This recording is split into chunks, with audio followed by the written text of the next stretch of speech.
I'm Dr. Michael DeTola. And I'm Megan Strong. In our case of the week, a doctor shows amazing technique and sends in a nearly ideal case, so to speak.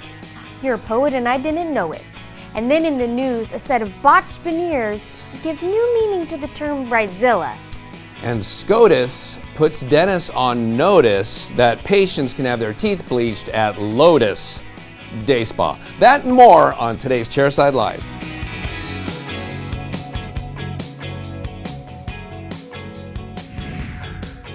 Hey now, hello and welcome to episode 126 of Chairside Live. We've got a great episode for you today. We've got a nice case of the week. I went down to look for our kind of typical case to find something where a dentist could have improved something, and I stumbled upon a case where the doctor did just about everything perfectly. So I thought we would share that because a lot of times people come up to me at lectures and they say, I wanted to send you guys a case, but it's a really difficult one and I'm really afraid it's going to show up on Chairside Live. But we never mention names or, unless it's one of my cases or a really good friend of mine where we might out somebody like that. So we're going to take a look at a great case as the case of the week. Megan, how are you doing today? I'm doing well. I'm actually feeling much more rested than I have been in the past 7 months because for the past week, Eden has been sleeping through the night. Really? Yes. Did you guys do anything to make that happen? Like they always tell you put rice cereal in their formula or whiskey on the bottle. Right, so a nipple. little vodka, no. We give her baby oatmeal before her last feeding at night, right before she has her bath. Is it steel cut? No. Oh, okay. It's organic, It's probably though. not that good. Oh, it's organic. Okay, yes. good. And that seems to keep her fuller for longer. But Right. Luckily, we haven't had to really do much of the crying out method where you just let them cry. But it's been great. But how are you doing? When our kids were that age, we tried Chinese food, but they were seriously hungry again like an hour later. And so we had to get away from that and go with, something. We were putting rice food in their bottle to make kind of a slurry. So right. Instead of just the soy formula, now it was a thick sludge, Nice. which they had to, hopefully just sat Choke in down. their belly Right. and they Like a couldn't brick. cry. Yeah. Even if they wanted to. Yeah. I'm doing good. I just found out today that I'm in the new Kobe Bryant movie. What? That's on Showtime, or more appropriately, I think I should say that Kobe Bryant is in my movie. Okay. Why haven't we heard about more of this earlier? Well, because I forgot all about it. The footage, we shot this close to 2 years ago, and it finally just came out on Showtime now. Kobe lives in Orange County, plays for the Lakers, obviously, lives in Orange County, lives in Newport Beach, where Glidewell Laboratories is.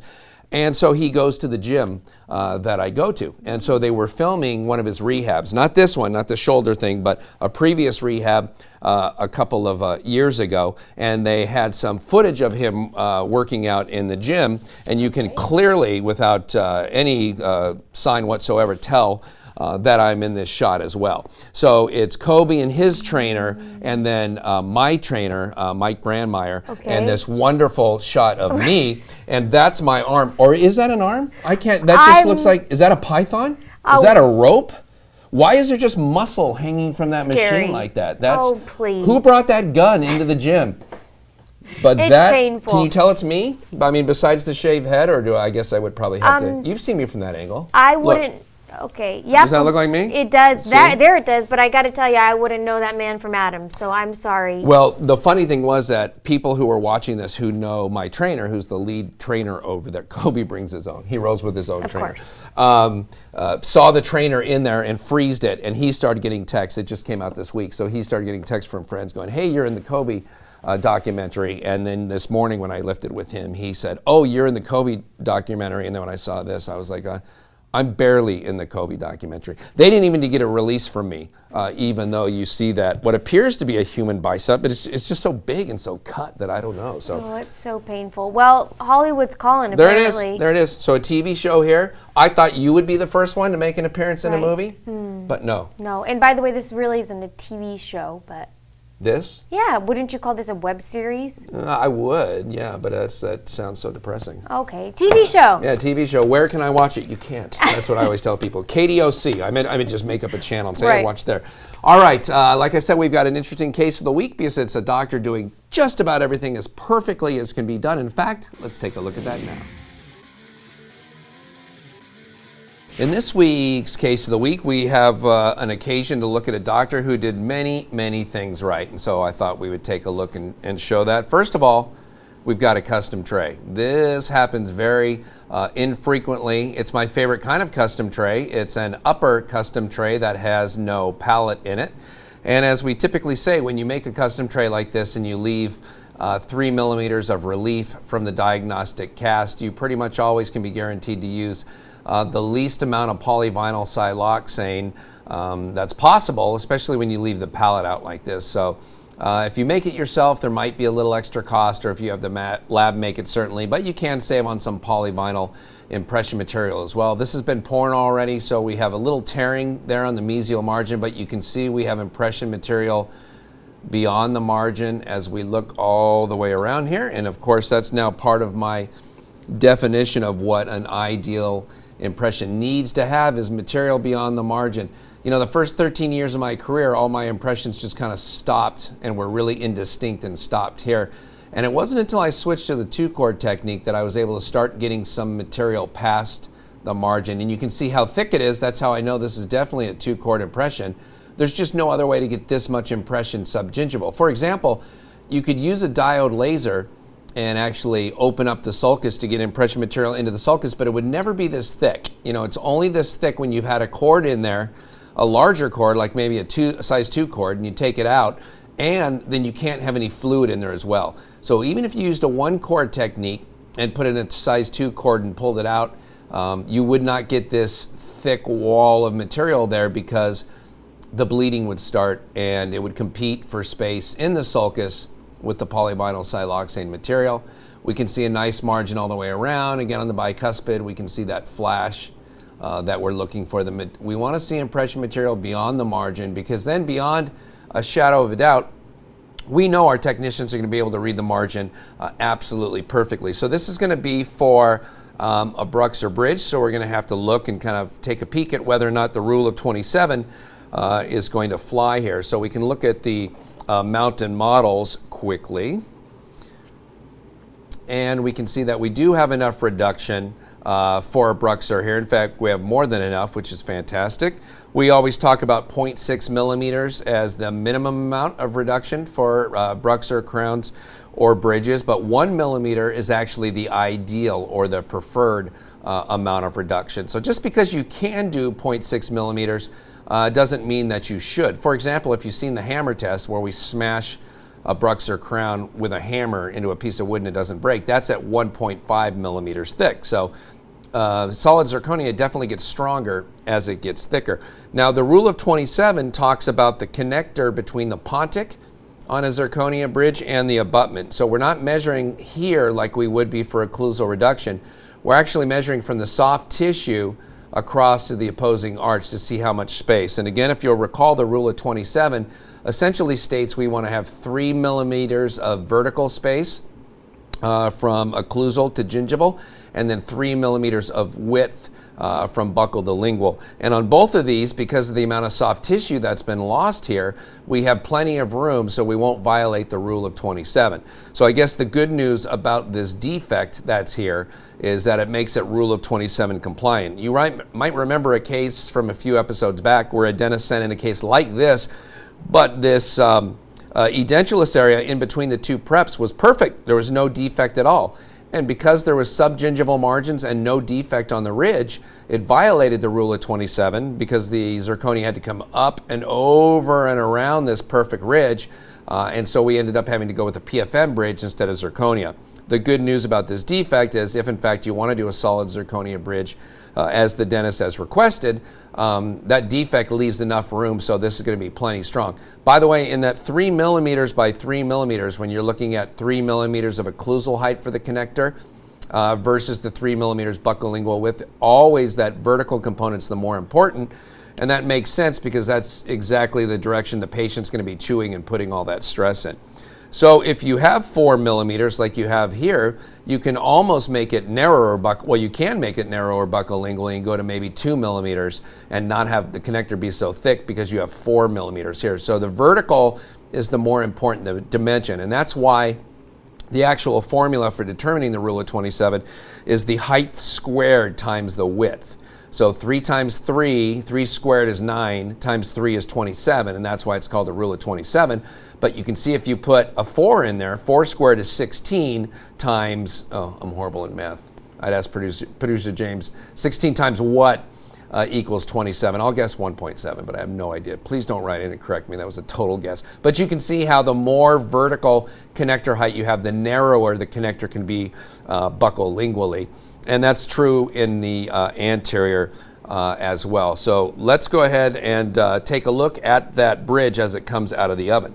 Incidentally, when we mill Bruxer bridge, this is what it looks like. You'll notice the multiple supports or sprues that are there, and of course that's what holds it in place. So this starts off as a big round zirconia hockey puck. This of course is a pre-shaded one, about an A2. And then as we go around and mill this outer support, this outer section stays in place, and this will stay in place during the sintering as well. And the reason is anytime we have something where there's a little bit of a curvature, as there is with most arches of course, and you can see as we go from first bi, second bi, and back to the molars, that there is a little bit of curvature as there typically is. That's where we have issues with the shrinkage. So when this sinters, we're going to leave this outside portion on so that it'll stay dimensionally stable, so that when this bridge is done sintering, it will still fit on the model. And you can contrast that with like a regular single unit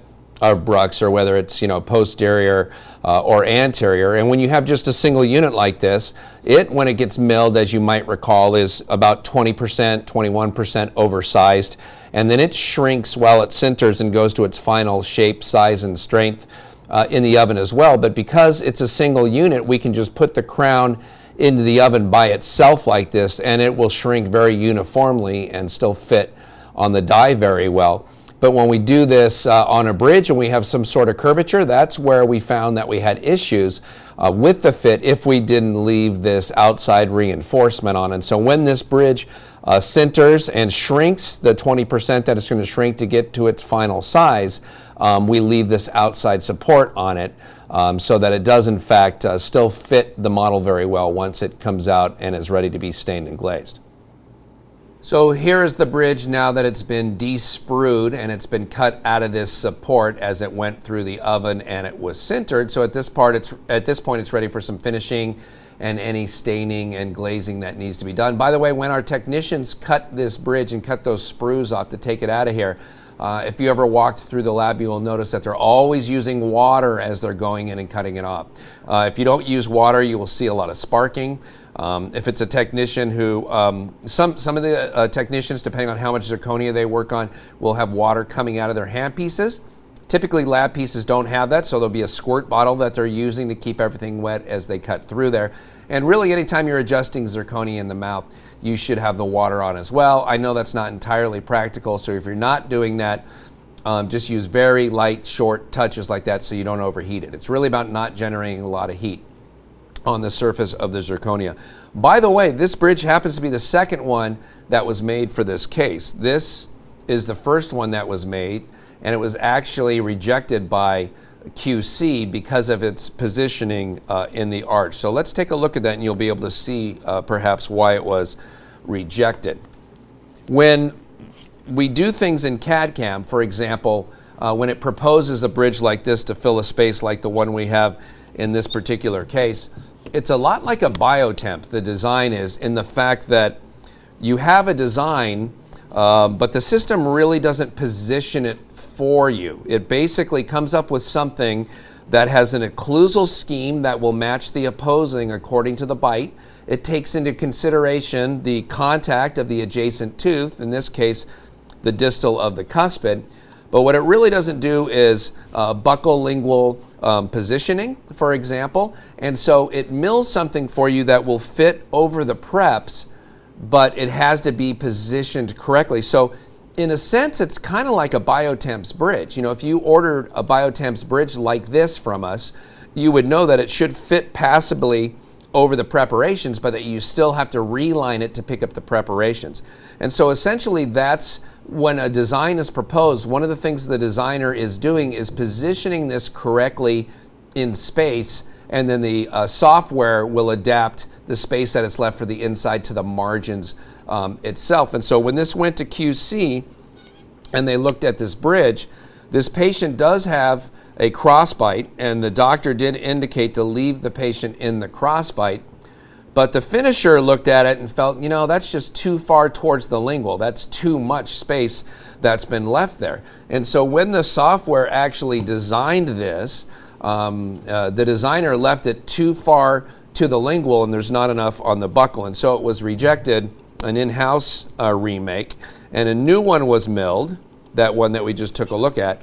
And when you look at this now, you can see that there's more support on the buccal, and it's not so far to the lingual. So the dentist did say on the RX, leave it in crossbite. They didn't want us to build it out and make it 7 millimeters thick and try to come over here and get a normal relationship to those molars. But there wasn't quite enough support there the first time, and so that bridge actually got rejected, and now it's ready for finishing here. So we do have steps like that within the QC, so that if it does get positioned incorrectly, we can mill another one. Now, of course, the right thing to do would be to recognize it at this state in the design and never mill this bridge, just mill one of them and have it be correct. But one of the difficult transitions that we're making at the laboratory for restorations like this is to be able to see this on the screen and really appreciate what it looks like. Just about all the employees here at the lab have been using stone models, including myself, for all of our careers, including you guys as dentists. CEREC dentists obviously have been looking now at virtual models on their screen, but it's a lot different when you're holding actual models looking at it than when you're just looking at a representation of this on the screen. And so part of the education process, switching to CAD/CAM, is to figure that out and be able to train your eyes to see on virtual models what you can see on regular models. I know how funky that bite looks, and we verified with the doctor, and actually his bite registration does fit that, and so it's okay. So that actually is that patient's bite. So obviously we like to see bite registrations just like this. This is a little long. We could have cut it off right here. We prefer if it's just on the occlusal third of the prep teeth and the occlusal third of the opposing teeth. And that way when the patient bites together, we don't have any bite registration material between the unprepared teeth. Granted, they're going to bite through it, but we prefer bite registrations that only cover the preparations themselves and don't go any farther than that. But no big deal. I'm surprised we didn't actually just cut that off with a little scalpel like we usually do. So we verified that bite. And the last thing about this case that we love, this, like I said, this doctor did almost everything right, is a picture of a shade tab of what that bridge is the shade that he would like it to be. That's a 2M2. That's somebody after my own heart using the Vita 3D Master Shade. As I've said many times, these shade tabs just match natural teeth better than the other ones. And so you can see these teeth obviously are a different shade, but these teeth have already been restored. And 2M2, which is very, very close to an A2, just slightly lower in value. A 2M1 might be just a hair closer to an A2. Is the shade that's been selected here to match these anterior teeth a little better. And the doctor did mention that because of a systemic disease, that's why the patient has this kind of continual periodontal problem there. So and you can even see some of the plaque on the pre-op here. So when you consider all that stuff, that makes you appreciate this impression just that much more, that this doctor was able to get a good impression on this patient. So between the photograph of the shade tab coming to us and our technicians now get to match the bridge to a 2M2 shade tab while they're making it, so that they can say, oh, well, the value here might be a little bit higher than here or the same as this. They can take the bridge as they stain and glaze it and actually match it to a 2M2 shade tab to help dial them in. And again, a great use of not only a full arch impression, but a custom tray to make sure we have the most accurate impression possible. And knowing it was a funky bite, the doctor alerted us ahead of time and sent a bite registration in that we could definitely use. So this case from start to finish pretty much represents exactly what we'd like to see from all of our dentists. And so often on the show, it seems like I'm finding cases and showing, hey, here's ways that this dentist could have improved this. This is an example of a doctor doing everything that I would want to do myself and we would want all our doctors to do. Thank you for that, Dr. D. My pleasure. Now let's go to a segment we call Viewer Mail.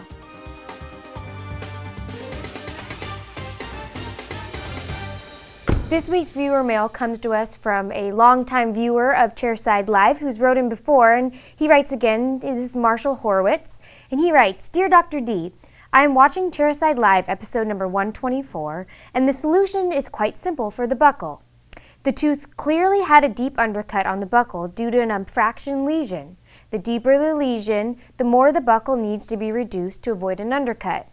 Or, as an alternative, put some pulp-dent limelight or self-etch flowable in the buccal to block out the abfraction lesion before prepping.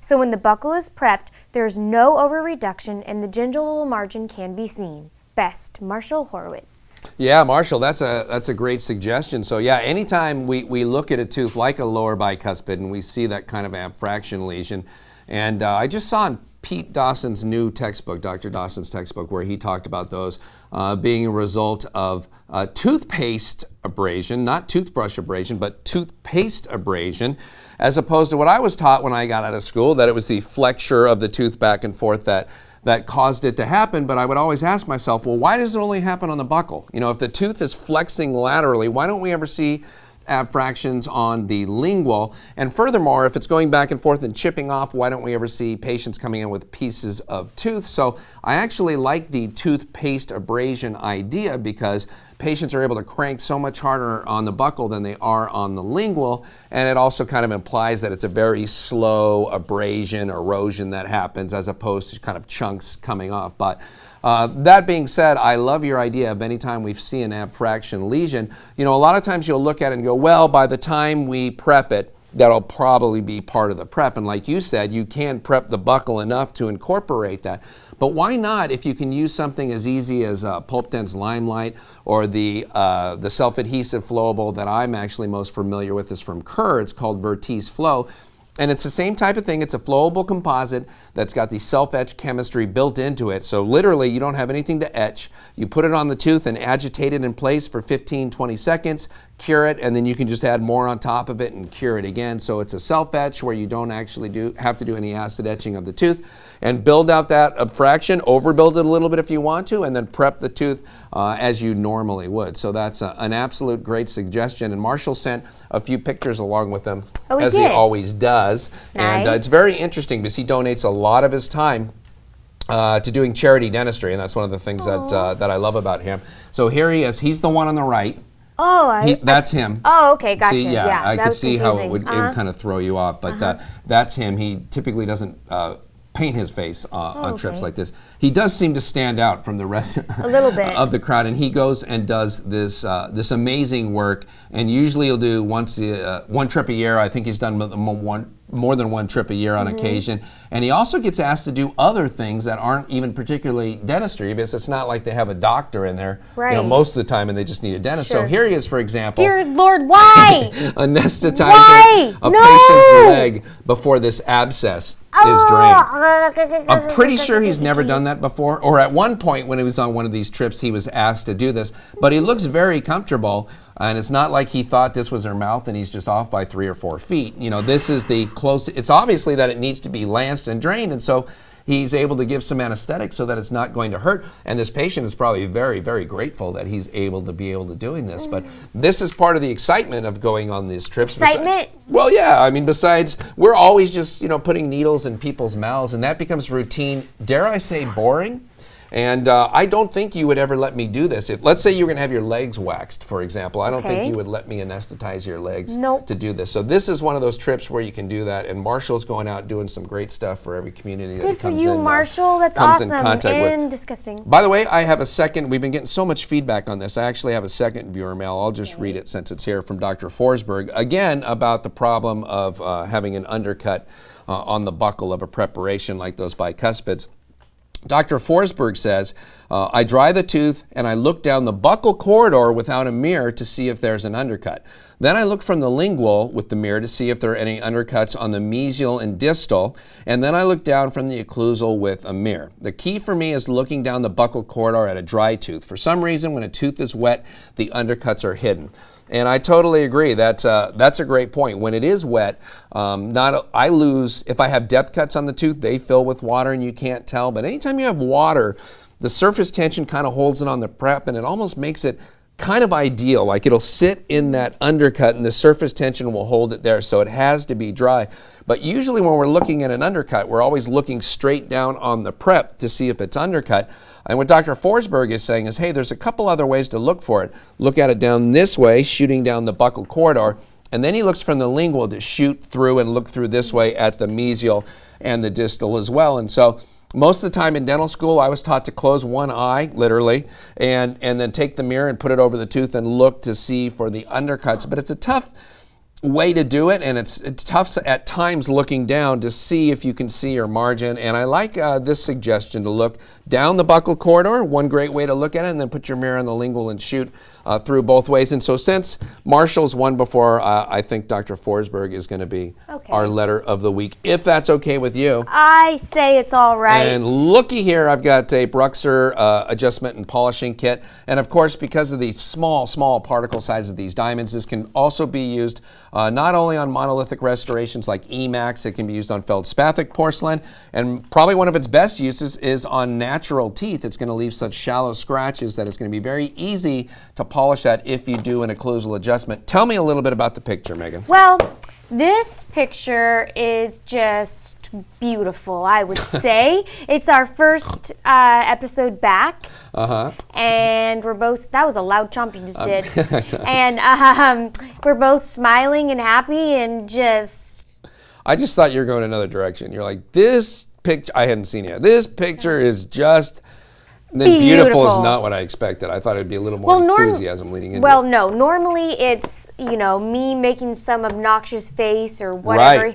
Right. James seems to pick, our producer seems to pick such wonderful shots of me. So this one where I'm just smiling. This one we're both actually looking good. Yeah. And you can see the rock. There you can see the rock. I like it. I'm still Jenny from the block. Very good. Well, we'll send that off to Dr. Forsberg and make sure he gets his gifts. Any news for us today? Yes. A 29-year-old bride-to-be went to the dentist to get veneers for her big day. What she left with was a nightmare in the making. Just months before the wedding, she bit into a bagel and it shattered 2 of her teeth, revealing a mouthful of black and gray teeth and raw gums. Turns out her longtime dentist was not trained in veneers. She found a new dentist, and 5 months and a hefty bill later, she got new veneers to sparkle for her wedding day. Luckily, she took legal action against the dentist and won money to pay for the repairs. Well, I don't know that any dentist is necessarily trained in veneers. I mean, I did 6 veneers in dental school. Okay. But that's hardly, enough to go, I've been trained in veneers. And even going through an institute like I did, I mean, when it comes down to what you're actually going to do, there's no official certification saying, he's trained in veneers. Right. Anybody can call himself a cosmetic dentist. Right. Within the profession, we know that if somebody's gone through the AACD and they're an accredited member, that's a big deal. But anybody can say in the yellow pages or an advertisement, I'm a cosmetic dentist. Right. But here's what it looked like when her veneers came off. It hurts. That's now we'll see leakage sometimes. One of the things about veneers is when you're going to cure the veneers right around the gingival margin where the end of the veneer is, if any fluid gets in there from the gingival tissues, and that's why some people will pack a retraction cord in to keep it dry. I've had veneers where I see a little black line right around the margin of that kind of stain. I've never seen anything stain like that before. Oh. I mean, I don't even know. There would almost have to be no cement there. It's almost like they just put like a biotemp in with no cement and just kind of left it. That is an unbelievable amount of leakage. And considering that, the gingiva is doing halfway decent on some of those teeth, but that's a pretty bad solution at this point. You can see the burr marks on the facial of the teeth where the dentist did cut the veneers off. So the veneers were actually on there because you can see the telltale mark of them being cut off. So she's fortunate she didn't need any root canals with that much bacterial invasion. And of course, once you get rid of all those 10 trillion bacteria and have a good margin, that gingiva will clean up. And there was a picture of her that you'll see here at her wedding, and they look much better there. Everything looks all clean up. I mean, this situation would be horrific regardless of the timing. But right before your wedding, I would freak out. Right. Like if you took off I broke my tooth on a bagel and you showed me this. Right. Another time, right after a divorce. Those 2 times, right before the wedding or right after the divorce. Not going to be good timing. When you're getting back into the dating market. Right. That's when we see a lot of men like in their early 60s come in and ask for veneers. It's like you've had messed up teeth for 40 years. Why all of a sudden you interested in Right. aesthetics? It's always Yeah, the new that doesn't do girlfriend. well on Tinder. Does not. Nope. Bad profile picture for Tinder or Facebook Or anything JDate, for that matter. or Plenty of Fish. Yep. Or what's the farmer one? Have you seen the commercial for that? Just Farmers? Oh, Farmers I thought Only? you said farmer. FarmersOnly.com. Have you seen that? No. A dating site just for farmers. Wasn't that just the last season of The Bachelor? Is there more farmers than dentists? Why isn't there dentists only? I don't know. I don't understand, but anyway. Dentistdate.com. We're going to get hate mail from farmers now. I know, it's all right. patent that. Yeah. All right. Anything else? Yes. The Supreme Court has decided that dentists cannot regulate who offers teeth whitening services. In a 6-3 vote, the justices said that the North Carolina State Board of Dental Examiners violated antitrust laws by pushing out their competition, which often provide the same service at a lower cost at malls and spas. The case was brought forward by the U.S. Federal Trade Commission in 2010 after the board sent cease and desist letters to malls where non-dentists had teeth whitening kiosks. Consumers were forced to have their teeth whitened by dentists who often charge between $300 and $700 for over-the-counter kits. The FTC said board members could not decide who whitens teeth because they had a financial investment in the market. Yeah, that's an interesting one. That, by the way, here's the Supreme Court during that discussion. Here's just how interested they were. And, little nap. It's Ginsburg, all right. I know. I wonder how old she is. I don't know. Old enough to need a nap in an important... Gordon might be over 80 and he's still got plenty of energy and he's and is he asleep too? He might be. I think he's mid-dream. And what are they kibitzing about? Right. No one in the Supreme Court's paying attention. Right. This is not a good sign. Makes me feel better though about not paying attention when we have meetings here. Yeah. Which would be lunch 3 times a week. Okay. But you know, it's interesting because I get what they're saying. I get it seems like dentistry's trying to protect bleaching so dentists can charge for it. But then you've got the other side of it where if patients do have, decay in their teeth or other things, putting the bleach in there is not a good idea. They should have the teeth restored first. And the people in the mall kiosks and the spas probably don't have x-ray machines set up to check for interproximal caries. I guess not. So they're doing dentistry without a license, which is what the North Carolina board always said. But now they're saying no, they're not. So I wonder where it stops. I wonder if one day patients will be able to order, say, Invisalign by themselves, and they just change the liners in and out. Wouldn't surprise me. I saw a story the other day of a woman making makeshift braces with rubber bands and something, and I'm just like, oh gosh. Watch someone come up with some contraption like that they try to start selling or whatever. But I don't know. We'll see. But I do think I would probably feel better. I don't know that I would go to a kiosk in the mall to get my teeth whitened. Right. If anything, why not just go to Target and get some crushed white strips? Well, that's what, and I feel like this is kind of an extension of that. I mean, if it's going to be okay for consumers to go put on these white strips, that's not a good idea either if you've got open decay in your teeth. But there's nothing that doesn't allow them to do that. My right ear has been plugged for 3 weeks, and I really can't hear out of it. I mean, I can hear out of it a little bit, and if I plug my nose and blow, I can open the tube just a little bit. So there's this thing they sell called an ear popper, which helps do the same thing. Like if you're on an airplane and you just can't pop your ears, you put it up your nose. It's just a warm, gentle stream of air. You plug this nostril so it starts filling everything up with air, and then you swallow and your epiglottis closes and it forces the air through your middle ear. In the United States, much like our Avio tooth thing, it's an FDA-regulated device, and I need a prescription from a doctor to go get it. I'm like, it's just a little air thing that blows. I could go into my operatory and take the air water syringe and blow air in there. I could have you blow air in there very would gently. Never do in that. In a straw. Okay. We'll have a barrier there. I'm okay, thank you though. No, it'll be safe. And so you just blow in there, and then I would swallow, and your sweet breath, sweet, would go into my eustachian tubes. But I couldn't order this without an RX. But you can in Canada, New Zealand. It lists all the other countries, and then if you click on the United States, it asks you for a doctor's prescription, which is like our little Avio time-stabilizing apnea device. And I was like, oh my God, I've been Avio'd.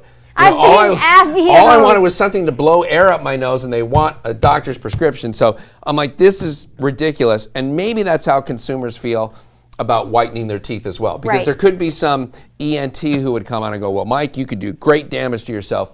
if you push that thing up your nose, left it on, and fell asleep or passed out, it would blow you up like a balloon, your head would explode.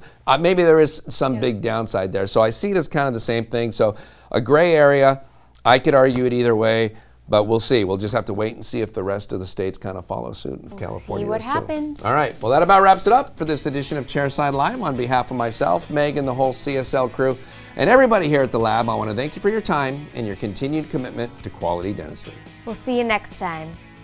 Here we go. Okay, Yeah. here we go. 6-3 vote. The justices said that the. You didn't. Here we are. Go ahead. Thank you. Stop. Now go ahead. And then in the news, Das Hasa ruined it. I couldn't even think. I have to do that again.